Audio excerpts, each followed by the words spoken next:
Okay, and here's chapter 4 of Lily's story. Maggie Rose caught me staring at her and smiled down at me, almost as if she knew what I was thinking. Yes, I realized. Of course Maggie Rose was my person. But did she know it? Did she know I was her dog? I watched how Missy wouldn't stop kissing the crying woman. Missy had shown me the proper way to greet a new dog, and now she was showing me what to do if someone was your person. You showed how much you loved her, and then you were her dog. That's what I would do. I would show Maggie Rose that I was her dog and that we belonged together forever. The woman and Amelia talked, and Amelia gave the woman some papers, and the woman gave them back. My girl, Maggie Rose, sat down on the floor to let me climb into her lap. Her hands stroked me, and I could feel the love flowing through them. I kissed her fingers the way Missy had kissed the crying lady's cheeks, letting my girl know that yes. Without words, I told her, "You are my person, Maggie Rose." The boy came over and knelt down beside us. "Can I pet him?" he asked.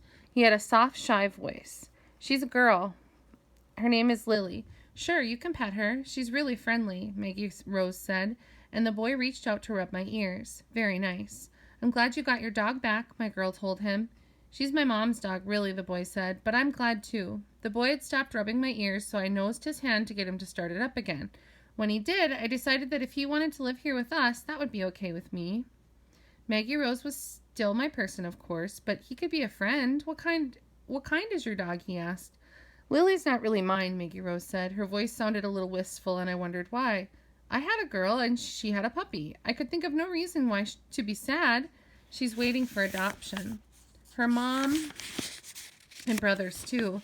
We don't know what kind of dog the father was. The mom's a pit bull mix." "She's cute," the boy said. "You can tell she really likes you." Maggie Rose nodded. "She's a special dog."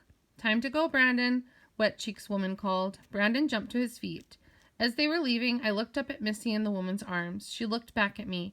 Missy was no longer afraid. I was happy that her fear was gone and grateful for the two things she had taught me, that dogs need to have a special person, and that when you meet a dog, you should always sniff it in the butt. Maggie Rose kept petting me, so I stayed in her lap, growing sleepier and sleepier. "Going to take Lily back to her mom?" Amelia asked. Maggie Rose didn't move. "Maggie Rose, what's wrong, sweetie? Why do you have that expression?" "I want her to be mine," my girl said, looking up at Amelia. "My own dog." Amelia sighed. "Maggie Rose," she said gently, "we can't do that. We're a rescue organization. We save animals and find homes for them. We don't keep the animals ourselves, and there are all kinds of good reasons for that." My girl held me close to her face. I was limp with sleepiness and didn't stir in her hands. "It will work, Lily," Maggie Rose whispered to me. "I'll find a way for you to be my dog, I promise." My girl carried me back to my kennel, but instead of putting me down so that my brothers could jump all over me, she carried me inside, shut the gate, and sat down with crossed legs on the floor. I curled up again in her lap and had a nice snooze there. I sort of knew that my brothers kept trying to hoist themselves over her knees and on top of me, but Maggie Rose kept them off. After a while, they stopped trying, and I suppose they were sleeping as well. When I woke up, it was because I heard a door slam shut. "Hi, Chelsea," Amelia called out from somewhere else in the building. "Maggie Rose is back in the dog kennels." I stretched and yawned in my girl's lap as the tall woman I'd seen before came down the row of pens, followed by Amelia. I remembered that Maggie Rose called the tall woman Mom. My brothers were still all asleep, cuddled up against our mother. "Time to say goodbye to the puppies," Mom told Maggie Rose. "The boys are waiting in the car. We need to go." Maggie Rose didn't stir. She put her hands around me. It reminded me of the way my mother would curl her body around mine while I slept.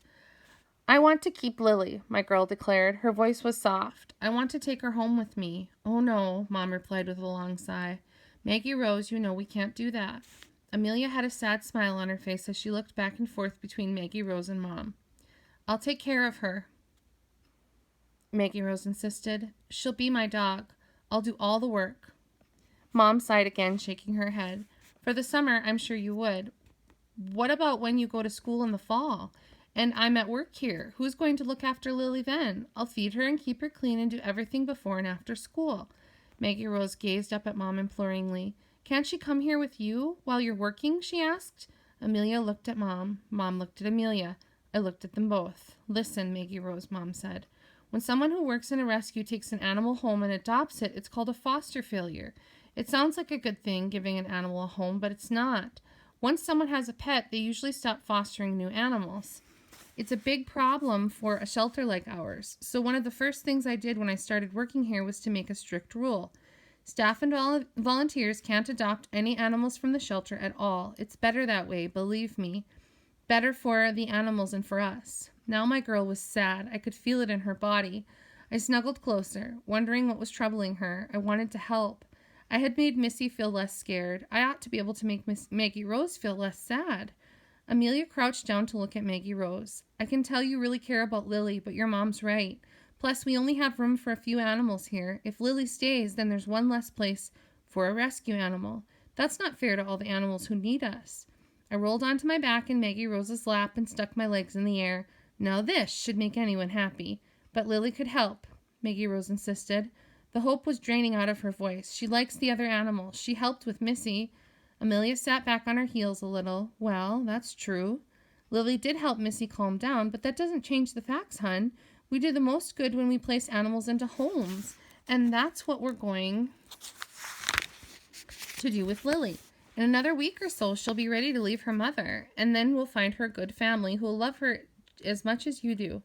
My girl's mood was not improving. Time for some serious cheering up.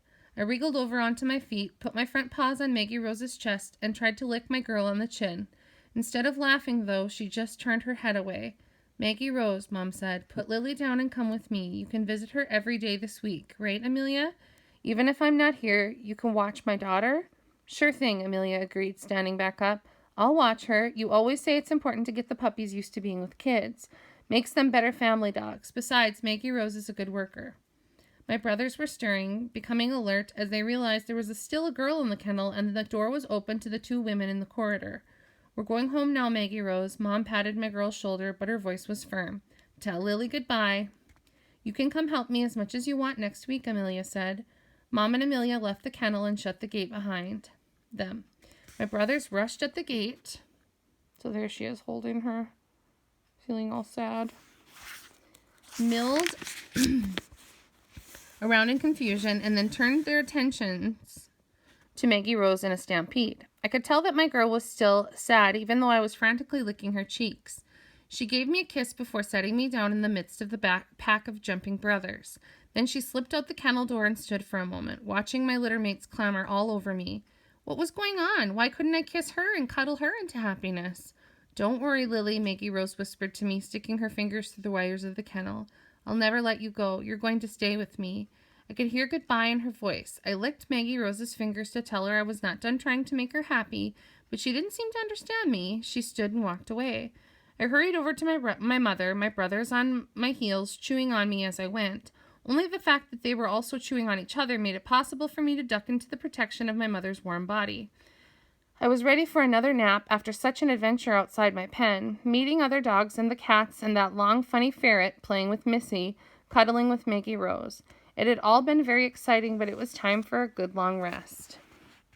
As I drifted off into sleep once more, I thought about what I now saw as my job, making Maggie Rose happy, and I had a plan for that, though there was not much I understood about, well, anything.